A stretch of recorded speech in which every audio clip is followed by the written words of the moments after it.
Na východe. Podcast s odvahou pýtať sa a silou počúvať.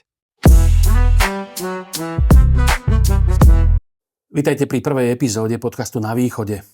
Podcastu s odvahou pýtať sa a silou počúvať. Prinášame otvorené rozhovory s ľuďmi, ktorí tvoria a formujú región, od verejných činiteľov až po osobnosti, ktoré zaujali svojou prácou alebo mimoriadnymi výsledkami, ale vo verejnom priestore nie sú známi tak, ako by si zaslúžili. Ak niekto tvrdí, že na východe nič nie je, my dokazujeme opak. Dnes začíname témou, ktorá hovorí o tom, kto sme. O koreňoch, príbehoch a identite východu. O tom, prečo východ Slovenska vyzerá tak, ako vyzerá a aké dejiny nosíme v sebe. Môj dnešný hosť patrí medzi významných slovenských genealógov, pomohol zostavovať stovky rodokmeňov a rozumie našej histórii lepšie než mnohé učebnice. A vie, že každý z nás v sebe nesie viac, než sa na prvý pohľad zdá. V pilotnej epizóde podcastu Na východe srdečne vítam historika Michala Rázusa. Srdečne vítajte. Ďakujem, dobrý deň.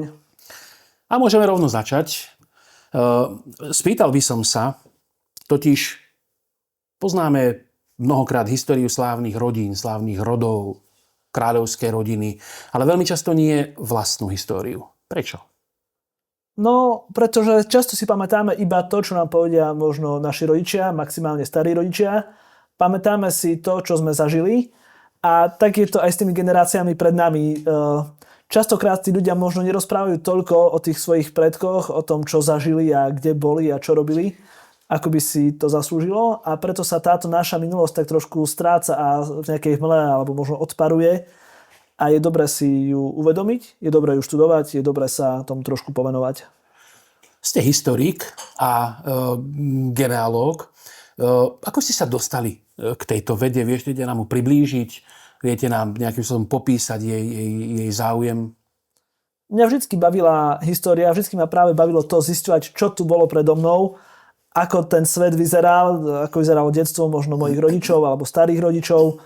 A aj to, čo ma inšpirovalo teda, je moje priezvisko. Vždycky už od základnej školy všetci. Martin Rázus, dedo, striko, neviem. Tak som to chcel zistiť a podarilo sa mi to. Čiže to bola taká silná motivácia, ako zistiť aj tú svoju vlastnú rodinnú históriu, čo sa mi do veľkej miery aj podarilo.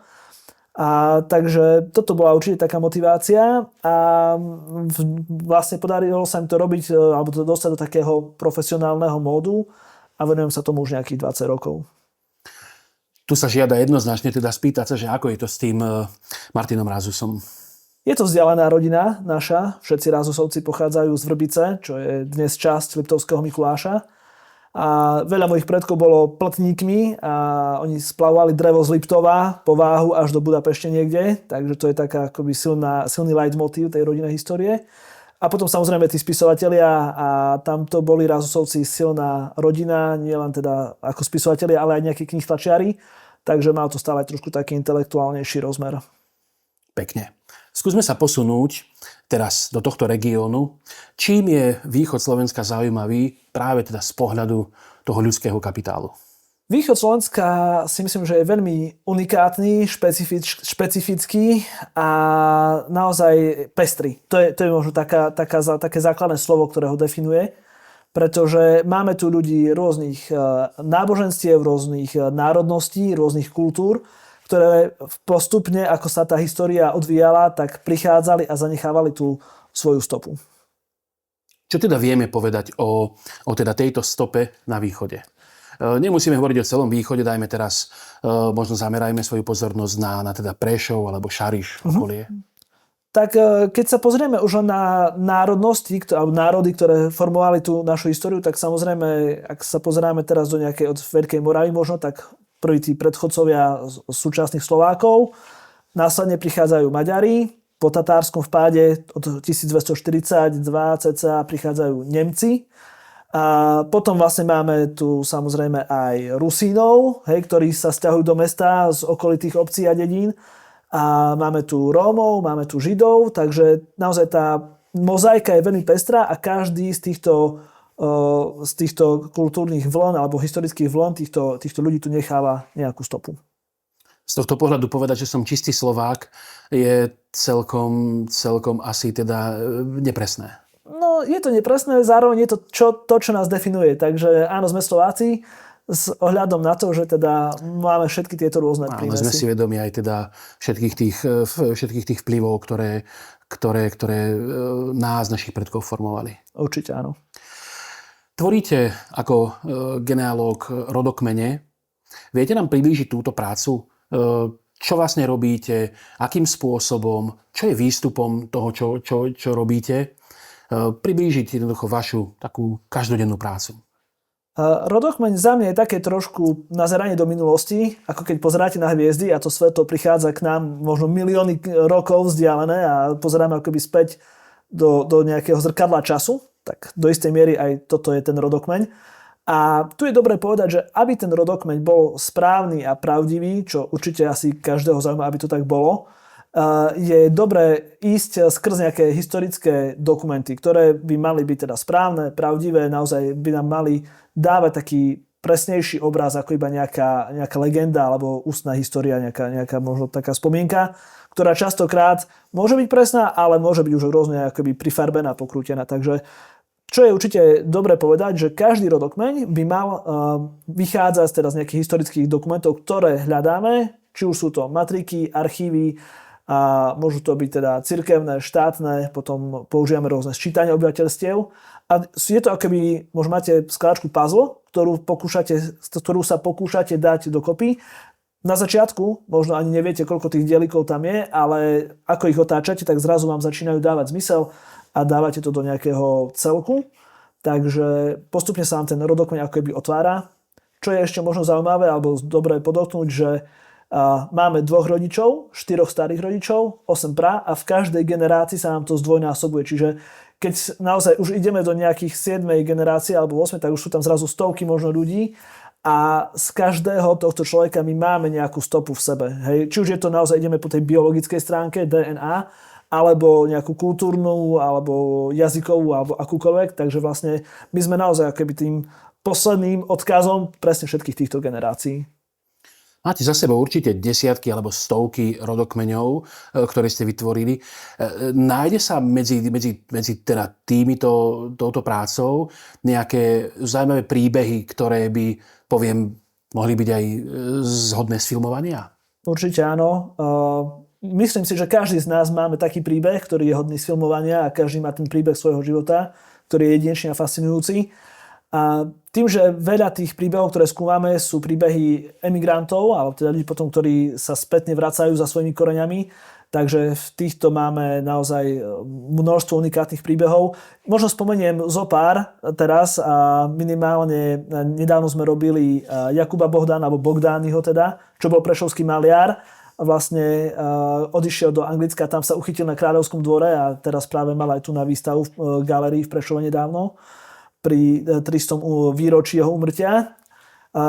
Robili sme rodokmeň pre rodinu Varholovcov, čiže s tým sme boli aj v Pittsburghu a rovnako aj v múzeu, ktoré je v Medzilaborciach, tak tam to je vystavené.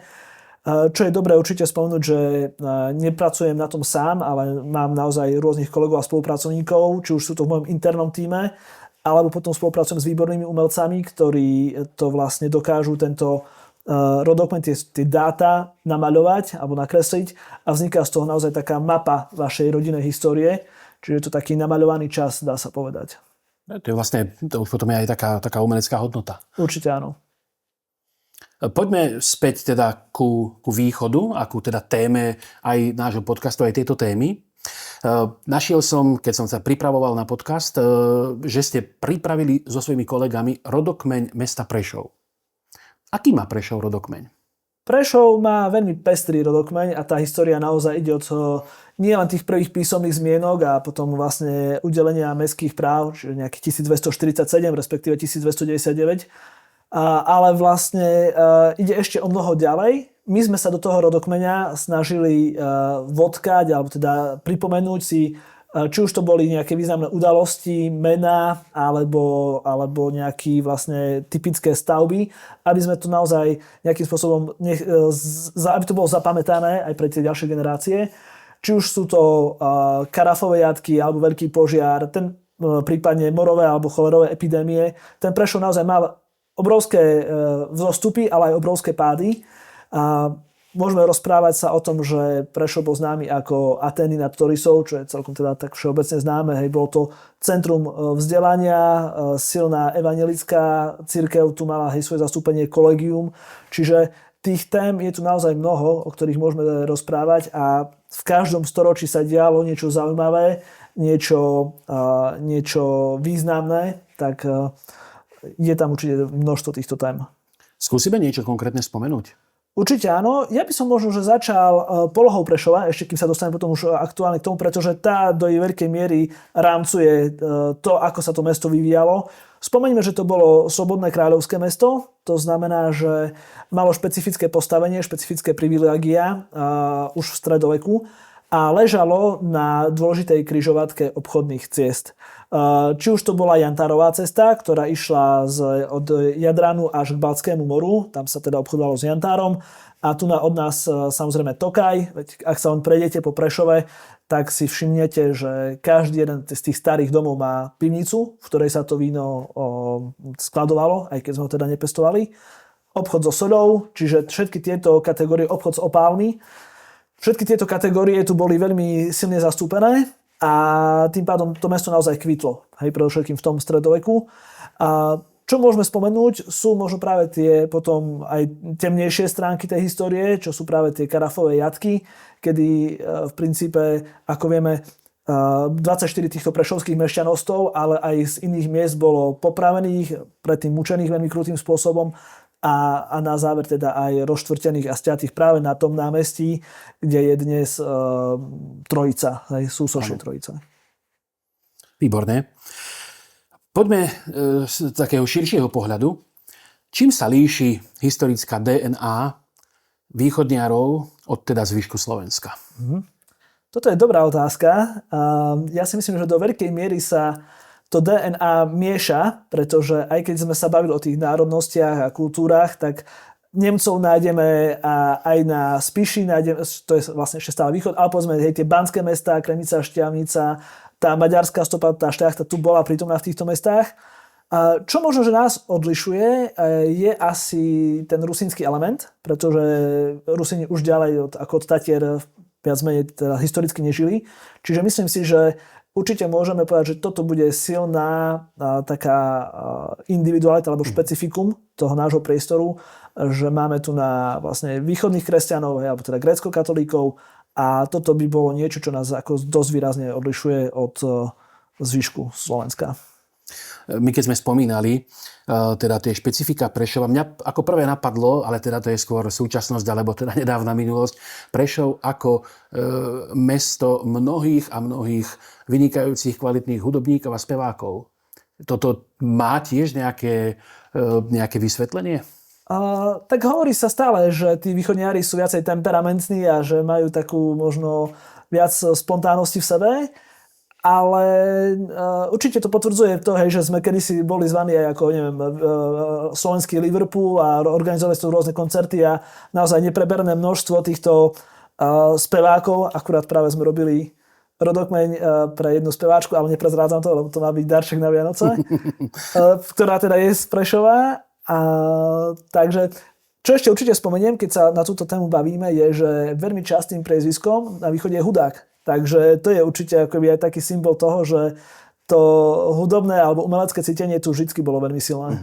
To je má pôvod nejaký od Hudec, alebo? Áno, hej, Hudák, hudobník, ako keby toto by bolo ten... Skúsme sa dotknúť ešte teda tie rôzne kultúry, národy a migračné vlny, ktoré teda sa spolupodielali na vytváraní teda dnešnej identity východu. Môžeme ich spomenúť? Určite áno. Tie hlavné sme už možno spomenuli, ale určite sme ešte pozabudli na niekoľko veľmi takých možno okrajových alebo menej známych, čo sú napríklad Taliani. To je len tak akože naozaj maličký ostrovček, možno, ale hodný spomenutia.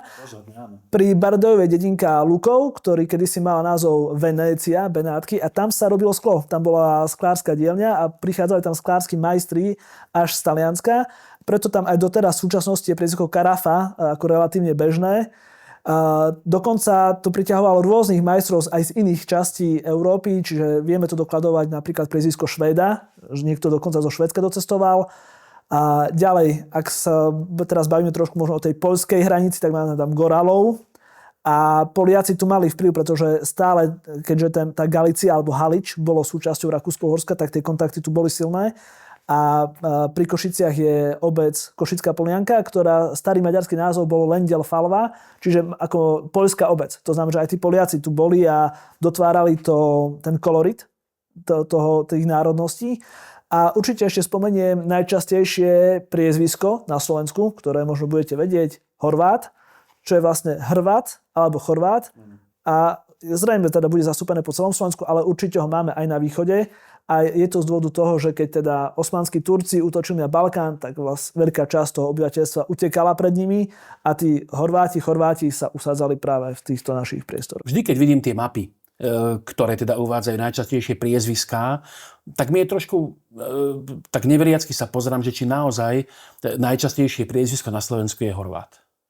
Je to určite jedno z najčastejších, dokonca Slovenská akadémia vied robila taký prieskum priezvisk, už je to teda nejakých možno aj 20-25 rokov dozadu, ale určite stále dominuje toto priezvisko, zároveň ale máme aj ďalšie priezviská, ako napríklad Kováč, Varga, ktoré sú odvodené od profesí, čiže samozrejme kolár, kolesár a ešte možno spomeniem, keď sa práve o týchto priezviskách rozprávame, že častokrát oni vznikali alebo boli inšpirované profesiou alebo národnosťou a to, ako ten priestor bol tvorený týmito národnosťami, tak zase máme aj v priezvisku Oravec, Lipták, Spišák. Čiže aj tieto priezviska nachádzame celkom silne zastúpené aj na východnom Slovensku, určite aj v Prešove. Čiže vidíme zase tie vplyvy, ako rôzne tá migrácia prebiehala a fungovala. Práve teda k tomu sa chcem dostať. Aké historické udalosti špecificky poznačili východ Slovenska? Niektoré sme spomenuli. Áno. Tak môžeme sa vrátiť, mali sme tu nedávno, my sme teda zažili na vlastnej koži epidémiu covidu, takže spomeniem, že tie epidémie častokrát naozaj veľmi silne zasahovali do života týchto ľudí. Spomeniem cholerové povstanie, alebo teda cholerovú epidémiu a následne to cholerové povstanie, ktoré nasledovalo, že tí ľudia stále, a dneska sme 200 rokov ďalej samozrejme, ale neverili možno, že tej vede, nemali tie poznatky. Takže máme tu k tomu aj ten pamätník v Haniske, hej, týmto cholerovým obetiam. Predtým to bolo ešte Jan Adam Rajman, podľa ktorého máme v Prešove aj školu, prvýkrát odškoval vlastne 1721, tuším, alebo tak nejako.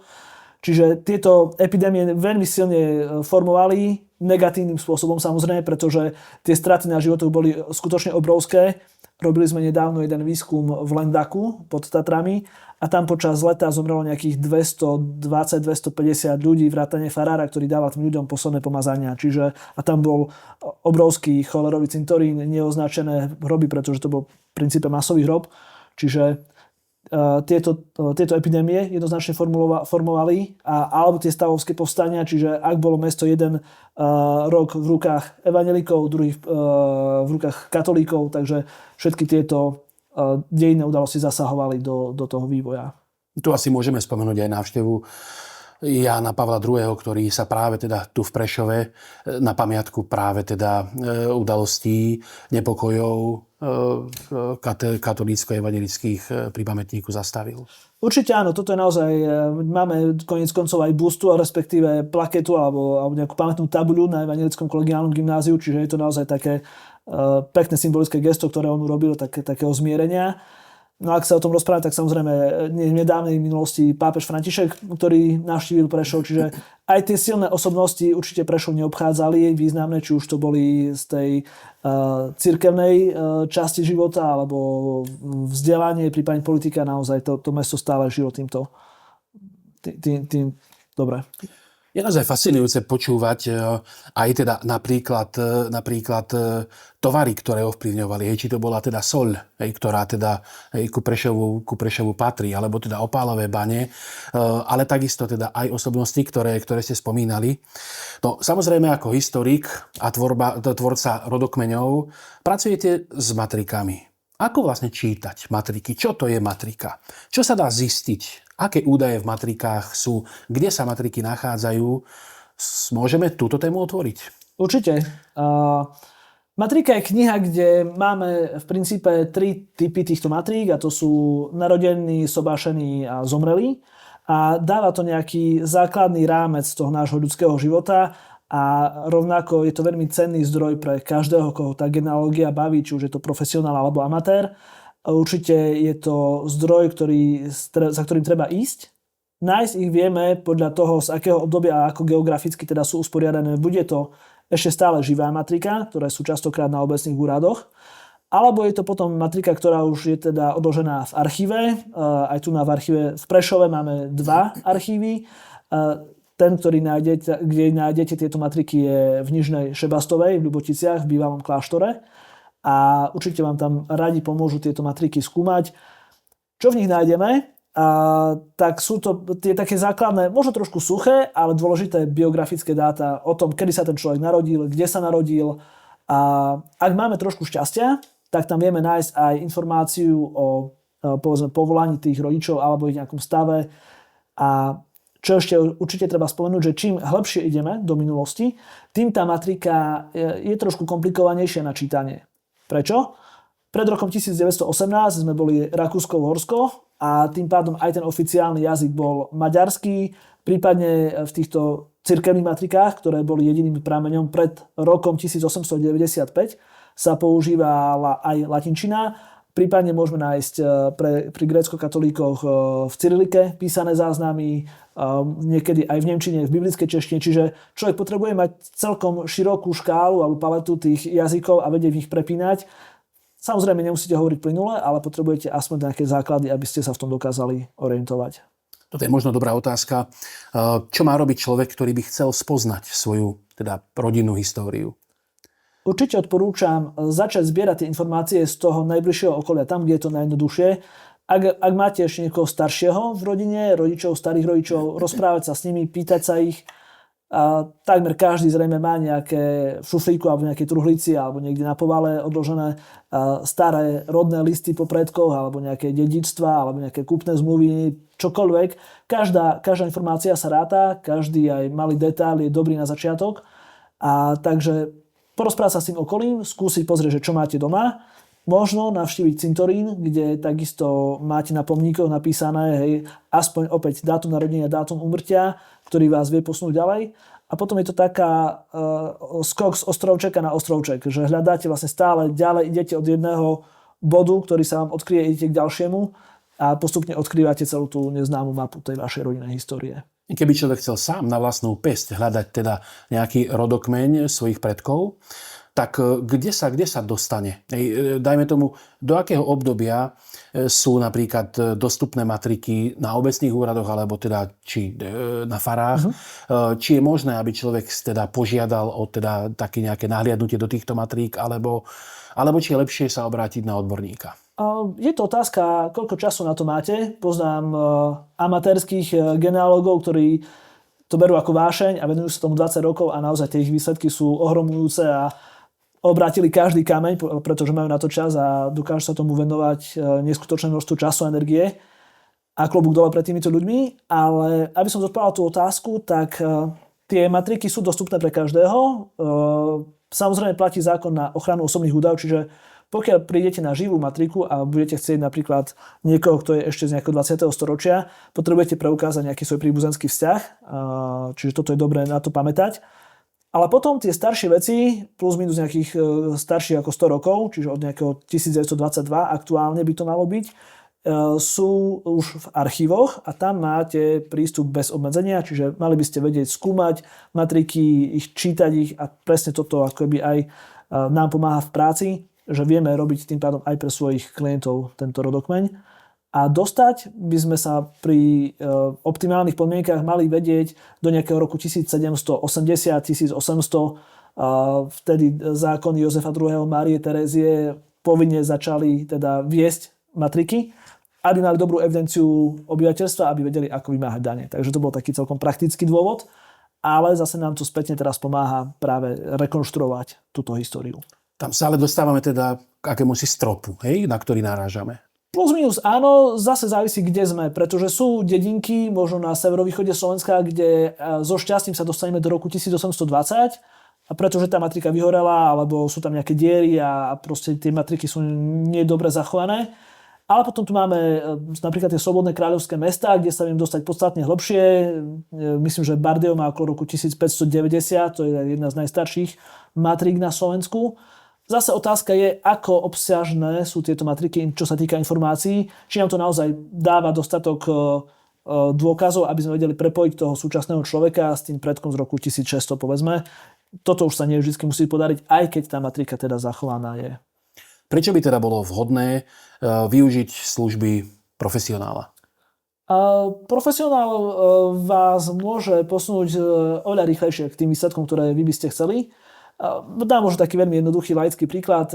Milujem sladké, ale tortu radšej idem si zjesť do cukrárne, alebo ak napečie manželka, pretože nemám na to schopnosti, aby som to urobil.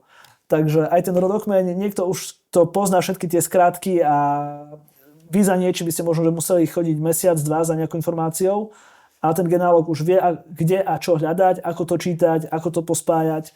Je tam skutočne veľa takých nuánc, ktoré človek potrebuje ovládať, aby vedel. Možno spomeniem len to, že keď máte zmiešané manželstvo konfesne, tak potrebujete vedieť, že či to hľadá v grécko alebo v rímskokatolíckej matrike. Hej.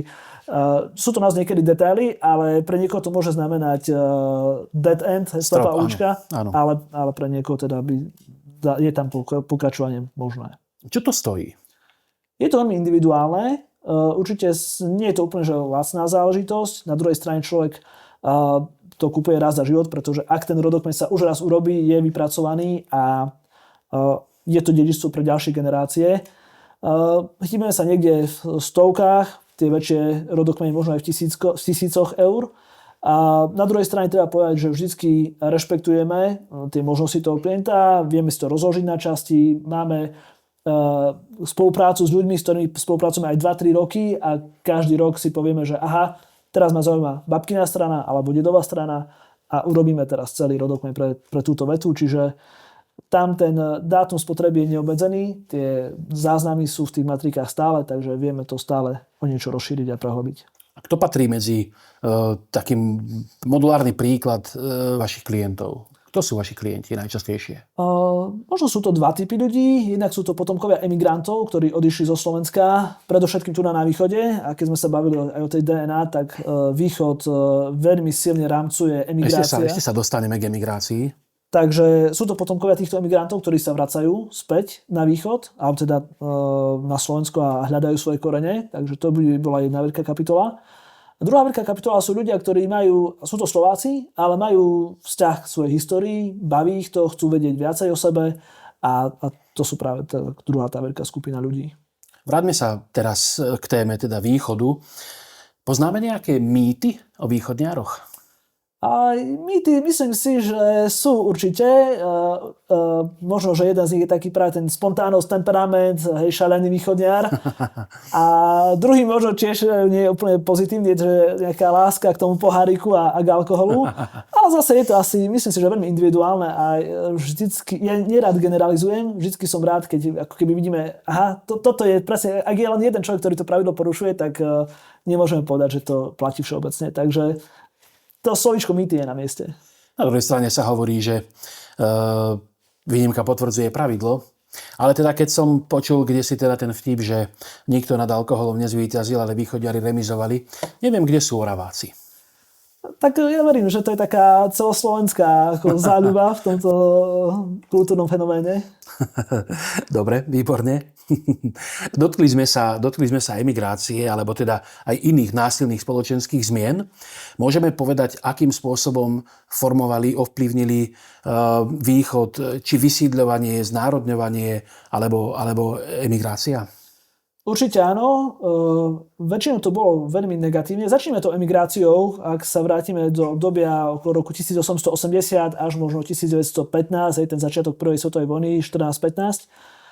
A možno nenájdeme rodinu na východe, odkiaľ by niekto neodišiel za prácou predovšetkým do Ameriky, či už to bolo USA, Kanada, možno neskôr v 30. rokoch do Argentíny.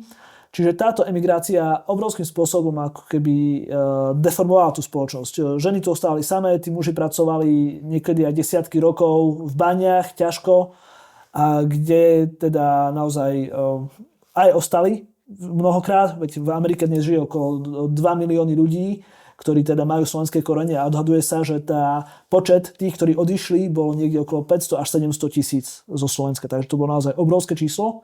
Čiže na jednej strane to bol obrovský odliv mozgov, ktorý možno do istej miery aj dneska môžeme pociťovať. Na druhej strane ale tá emigrácia mala do seba aj čosi pozitívne, pretože veľa z tých ľudí sa vracalo späť s kapitálom, podporovali tie svoje rodiny, prinášali nové idei, nové myšlienky, ako správovať tú krajinu. To keď si uvedomíme, my sme pred prvou svetovou vojnou ako národ boli celkom v takej zúfalej situácii, pretože naozaj tá maďarizácia bola veľmi silná, slovenské školy pozatvárané. Ak človek bol možno národnejšie uvedomený, tak mal veľké problémy skutočne. A práve títo Amerikánci skrz to, že tam dokázali zakladať spolky, noviny, tam bolo viacej slovenských novín a časopisov ako možno na území samotného Slovenska, tak práve dýchali túto slobodu, dýchali tieto nové myšlienky a inšpirovali sa a práve preto oni aj veľmi silne podporovali ten odboj, veď máme tam Štefánik, Masaryk, všetci títo politici, tak možno je to málo známa tá kapitola tejto slovenskej histórie, ale tá emigrácia mala obrovský potom zase spätný vplyv na to, aby vzniklo to Československo. Čiže toto určite môžeme veľmi kladne a veľmi pozitívne hodnotiť. Možno povedať, že aj vtedy teda väčšinou emigrovali elity, alebo to boli skôr teda bežní ľudia? Skôr to boli bežní ľudia, ale aj medzi tými bežnými ľuďmi sa našlo veľa šikovných ľudí, inteligentných, ktorí si veľmi uvedomovali, že to vzdelanie je kľúčové a potom hlavne v tej druhej generácii dokázali tie deti už sa zmáhať a akoby učiť a inšpirovať tým, čo videli okolo seba.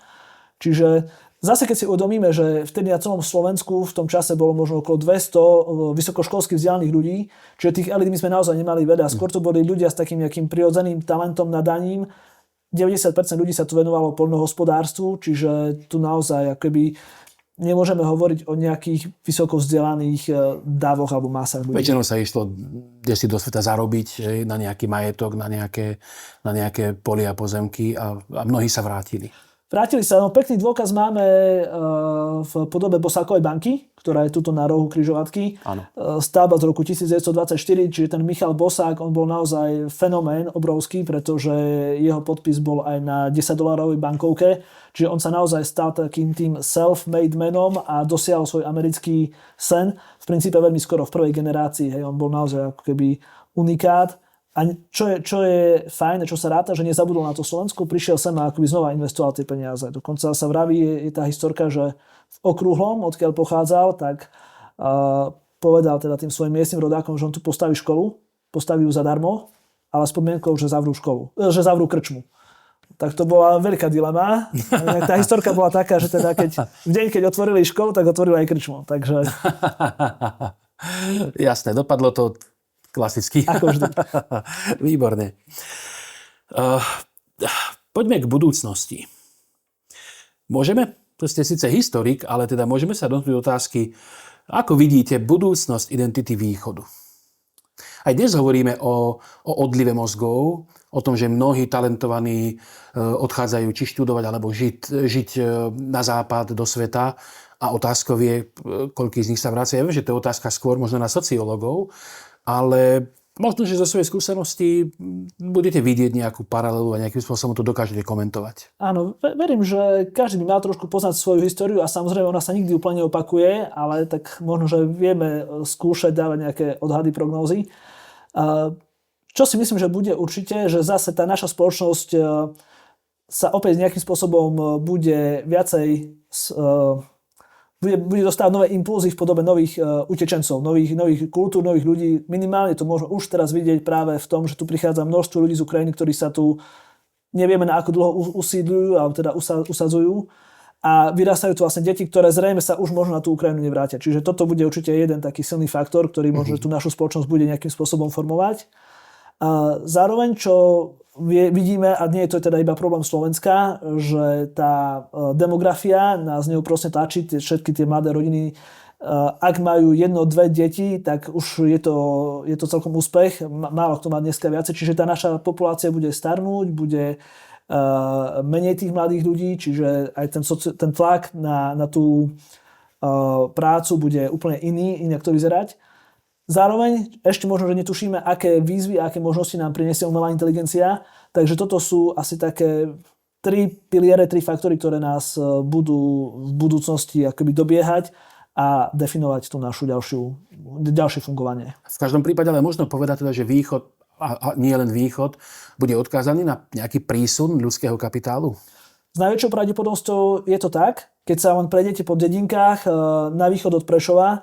A častokrát tam chodím, pretože hľadáme korene práve týchto emigrantov a skutočne tam zostávajú ľudia, ktorí sú už povedzme v dôchodkom veku a všetci tí mladí sú Prešov, Košice v lepšom prípade, v horšom prípade od Rakúsko až po Fínsko, Indonézia.